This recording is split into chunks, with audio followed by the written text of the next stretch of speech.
Good morning, student. In the previous class, we have studied the two properties of metals and non-metals. Okay, the malleability and ductility. Now, I am going to discuss about the third property of metals and non-metals.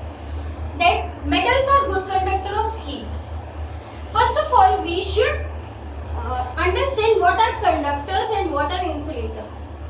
Okay, what are conductors? Conductors are those materials which allows heat to pass through them. Okay, these are the conductors of heat. Just like I have taken an example, I have taken an iron rod. Okay, and I am going to heat its one end. Okay, just with the help of burner.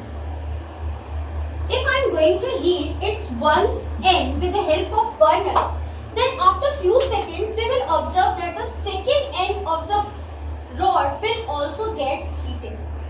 It shows that the iron is a good conductor of heat because it allows heat to pass through it. Okay, so all the metals are good conductor of heat. They allow heat to pass through them. Okay. Similarly, if we are discussing about the good conductor of electricity, then metals are good conductor of electricity, as you all have seen. Then copper wires are used in making the electric wires because they are good conductor of electricity. Okay. Actually, silver is a good best conductor of heat. Its thermal conductivity is very high, and it is also a good conductor of electricity. And after of that, copper is also good conductor of electricity. Okay. But if we are discussing about non-metals generally do not conduct electricity or heat. That's why we are using handles of pan which are made up of plastics or any kind of insulator. Okay? Because they do not conduct electricity or heat. Okay? Now, the one exception is there, that is graphite.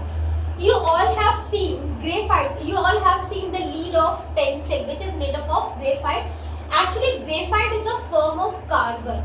Okay, and it is good conductor of electricity. If you will perform one activity, you can take two pencils in which graphite is there. Now connect it with battery and bulb, then you will observe that LED will burn. It shows that the graphite conducts electricity. Okay, so that is exception at all in the non-metals, and graphite is although non-metal but it conducts electricity. Now I am going to discuss the fourth property of metals. Metals are lustrous. What is it mean? Lustrous means they have shiny surface. You all have seen gold, silver. They have very shiny surface. That's why they are using in making. They are used in making jewelries. Okay, they are using in making ornaments. Okay, that's why, because they have shiny surface. Whereas if we are considering about the non-metals, then non-metals are dull. They don't have shiny appearance. Except one non-metal. Actually, iodine is a non-metal, but it has shiny appearance. So one exception is there. Now I am going to discuss next property, that is metals are strong. Okay. Actually, metals can hold heavy loads. Okay. That's why they are very strong. Just like if you have seen that iron is used in making buildings, in bridges. Yes, because it is very strong. Okay, but if we are considering about non-metals, they are soft. One exception is there. In case of metals, two metals are there, sodium and potassium. These are metals, but they are not strong. They are soft actually. They can also be cut with the help of knife. Okay, so this one is exception. Sodium and potassium are not very strong, although they are very reactive. That's why you have also learned about that the sodium and generally kept in the kerosene because they are too reactive. They react with air, they react with water and create an explosion. That's why they stored in kerosene. Okay, but they are very soft in nature. Whereas if we are considering about the non-metals, non-metals are soft. One exception is there, diamond. Diamond is metal. Diamond is metal, non-metal, but it is very hard. Okay, so that's one is exception. Now I am considering the next property, that metals are sonorous. Sonorous means they produce ringing sound. That's why we make hammer with which is made up of iron. Why? Because they produce ringing sound. But non-metals don't produce ringing sound. They are not sonorous. Okay. Just we can take two things. One thing which is metal, and the other is non-metal. Just like I have taken iron and iron box and plastic box.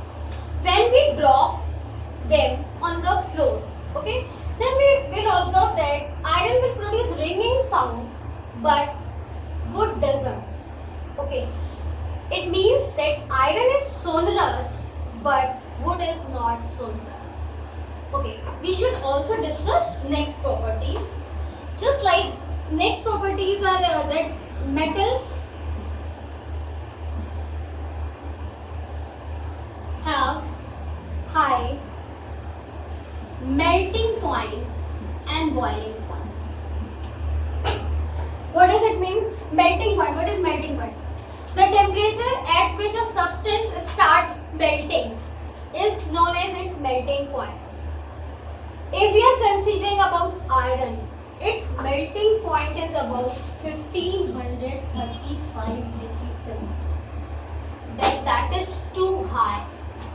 Okay, so metals are those substances which have high melting point and boiling point. Whereas if we are considering about non-metals, they don't have high melting point and boiling point. They have generally low melting point and boiling point. And if we are considering about their states, then metals generally exist in solid state, whereas non-metals generally exist in liquid, in all the three states: solid, liquid and gases. Thank you, students.